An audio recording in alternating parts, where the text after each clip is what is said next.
Nah, kita nak saksikan VT pemenang AJL 38 semalam. Selepas ini kita akan bersama dengan mereka. Juara lagu 38, komposer dia, penulis lirik dia, penyanyi pun dia, lagu Hasrat Amin Jahara.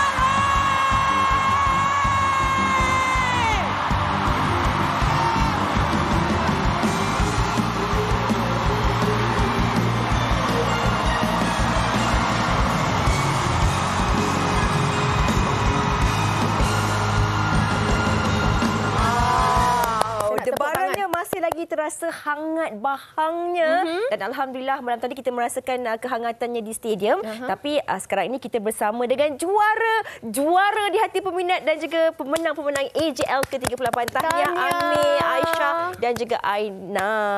Okey. Itulah Fatin nak cakap lah sikit kan. Jika hari ini yang terakhir, izinkan aku mendengar suaramu lagi. Okey, tapi saya nak tapi macam puisi saya baca.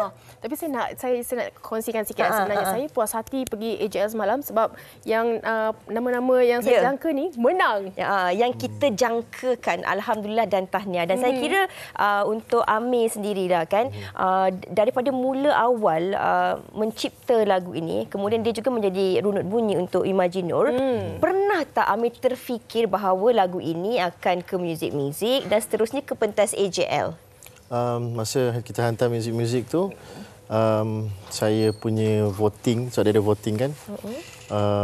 Kita sebenarnya push jugalah untuk dia naik, tapi pada permulaan dia macam tak berapa nak naik. Dan kemudian tiba-tiba dia slowly build up. Dan alhamdulillah lepas muzik-muzik pergi semi-final. Dan masa semi-final tu memang tak jangka dapat AJL. Tapi Amir ingat tak Amir pernah datang promosi lagu ni di Wanita Hari Ini? Masa COVID. Oh ya. Tak apalah, tak apalah, Amir lupa dah. Tak apa. Okey. Dan Aisyah, kita dah jumpa Aisyah minggu lepas. Betul. Kita jumpa Aisyah. Aisyah cakap, datang. Kita orang datang. Dan Aisyah kata dia nobatkan naik juara untuk AJL ke-38 dan pertama kali. Kan, macam mana perasaan tu? Dah jangka ke ataupun memang kata ikut flow je? Okey, sejujurnya alhamdulillah adalah juga orang sana sini buat ramalan semua. Cuma Aisyah sejenis yang macam Aisyah nak buat persembahan dulu. Kita tengok apa jadi pada malam itu. So Aisyah sangat-sangat happy apabila dapat menyandang persembahan terbaik dan juga tempat kedua. Walaupun ini merupakan pertama kali, tapi Aisyah rasa ini bukan saja kerja keras datang dari diri Aisyah sendiri, tapi juga tim Aisyah, especially co-writer Aisyah, MF yang sudi meluangkan masa mereka untuk membuat orang kata kerja gila jugalah untuk mencampurkan dua genre EDM dan Jawa ini. Dan bila kita lihat sebenarnya rata-rata masa persembahan Amir, memang persembahan yang penuh dengan emosi Amir. Memang takut makeup cair. Mata. Persembahan Aisyah memang penuh dengan energi. Persembahan Aina pula daripada setup tu, orang kata it takes a village, orang putih kata kan, nak siapkan tu. Memang satu stadium tu dah melaung-laungkan pelbagai sorakan dan sebagainya. Tahniah Aina memenangi tempat ketiga, vokal terbaik dan juga penyanyi pilihan Alha. Okay. Mungkinlah kan bila kita masuk pertandingan, of course kita semua rasa macam kita akan ada harapan untuk memenangi mana-mana tempat. Tapi mendapat 3 penganugerahan malam tadi, adakah ini dijangkakan atau bagaimana? Sama sekali tidak. Saya rasa kali ini adalah AJL yang paling susah untuk saya tempuh. Kerana saya dapat rasakan semangat setiap peserta kali ini, dia semangat yang sihat, tetapi semangat tu juga menggerunkan lah. Jadi kita semua, of course kita masuk, kita nak we are here to, whether we want to agree to it or not, kita masuk mesti kita ada rasa sedikit, at least 10% kita nak menang. Betul. Of course.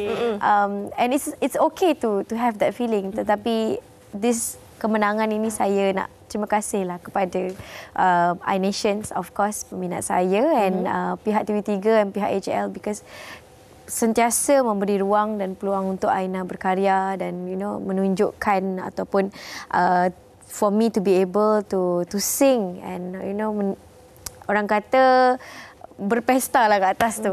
Saya pula sebab bukan saya menang. Kenapa awak sebab? Saya pula sebab. Saya tak tahulah sebab malam tadi sebenarnya dia setiap daripada penyanyi ni ataupun setiap daripada anda bertiga ni juga sebenarnya membawakan kesungguhan dan juga emosi penghargaan sebenarnya kepada peminat-peminat yang meminati muzik anda.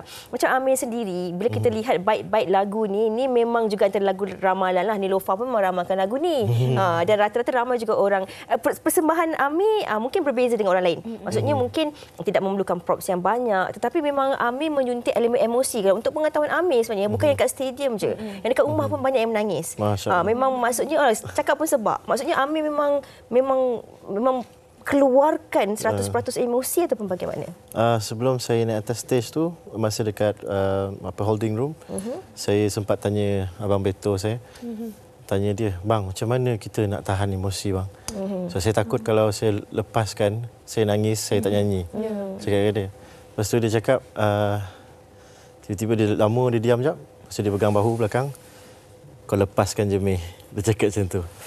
Tu bila naik atas stage, kita dah tak ada rasa macam nak simpan. So kita nak lepaskan. Tapi dalam masa yang sama seksa sebab tak nak nangis. So nak kena kawal nafas, nak kena kawal suara juga. So semalam tu walaupun dia satu kesyukuran, dia satu penyeksaan juga. Tapi berbaloi. Cabarannya lah. Cabarannya, Okey, nak alhamdulillah. tanya kepada Aisyah, ada tak apa-apa yang mungkin sewaktu full dress rehearsal kan tak menjadi semalam ataupun semua memang seperti apa yang dirancang? So far sebenarnya dia lebih daripada apa yang dijadikan. Alhamdulillah. Terutamanya scene terbang tersebut, dia tarik lebih ke atas sampai almost ceiling Azia. Nampak tak? So itu sebenarnya terkejut juga. Ingatkan pinpoint dia dah stop dekat situ, tapi kita macam okeylah dah nak habis, tarik lagi. Itu salah satunya. Okey. Saya kira persembahan Aisyah dan juga Aina dua-dua pakai tali semalam ya. Kita orang semua Merasalah, kami ni dekat bawah stage kan. Bangun, ada gerak-gerak lah dekat punya pokok tu. Okey, Aina, berapa lama masa yang diambil untuk planning, execution dan sebagainya tu? Saya rasa lebih kurang juga dengan planning semua orang. Exactly bila kita dapat tahu yang kita masuk final, then we started to gather and scouting the team, each department yang kita nak bekerjasama. So kali ni saya orang kata bawa lagi ramai orang untuk AJL 38 bukan sebab apa, tapi nak memudahkan kerja and also kita nak execute betul-betul bagi Aziata itu nampak seperti musim luruh. Sebab itu kenapa pilih musim luruh tu? Tak tahu sangat. Sebab bagi saya, ini pendapat saya sajalah. Musim luruh itu dekat sekali dengan perasaan lagu ini. Bagi saya musim luruh itu selalu orang kaitkan dengan romantis, benda-benda yang rainbows, falling in love. Tetapi bagi saya, the way I see musim luruh adalah musim yang sedih, tetapi ada kekuatan yang sangat senyap. Sampai dekat sini. Ya. Jadi sebab itulah saya pilih autumn season. Tapi saya nak tanya, hujung-hujung Aina kat atas tu, ada satu tu macam tak terputus. Adakah itu juga orang kata simbolik apa-apa? Sebenarnya itu part of the dress yang tersangkut dekat batu lah. Kami dah agak dah. Okay. Masa dah habis, tapi ini sedikit seringkasnya untuk Amir dan juga Aisyah, kerana ini kali pertama anda berdua mendapat tempat di pentas AJL. Bagaimana anugerah ini sebenarnya akan mungkin mengubah lanskap perjalanan karier seni anda berdua, ataupun apa yang anda janjikan kepada penonton dan juga peminat selepas mendapat tempat di pentas AJL ni? Amir dan Aisyah. So untuk saya, perubahan dari sudut saya rasa saya tak berubah. Saya rasa saya sama je. Tapi AJL ni sangat membantu untuk saya terus buat album. Lepas ni sebab saya nak buat album. Album baru dan juga single yang terbaru insyaAllah. InsyaAllah. Dan Aisyah? InsyaAllah. Untuk saya sendiri, ini merupakan kiranya boleh dikatakan untuk artis baru seperti Aisyah, salah satu achievement yang paling tinggi yang Aisyah pernah dapat, dan ini menjadi penyunting penyemangat dan juga pemangkin untuk Aisyah melahirkan lagi lagu-lagu yang bergenre sebegini. Dan insyaAllah in the future ada lagu-lagu rilis yang terdekat yang Aisyah akan rilis, dan stay tune. Terima kasih. Terima kasih diucapkan kepada ketiga-tiganya, Amir, Aisyah dan juga Aina. Sekali lagi tahniah diucapkan masa begitu mencemburui kita. Kita berehat dahulu seketika. Kembali selepas ini.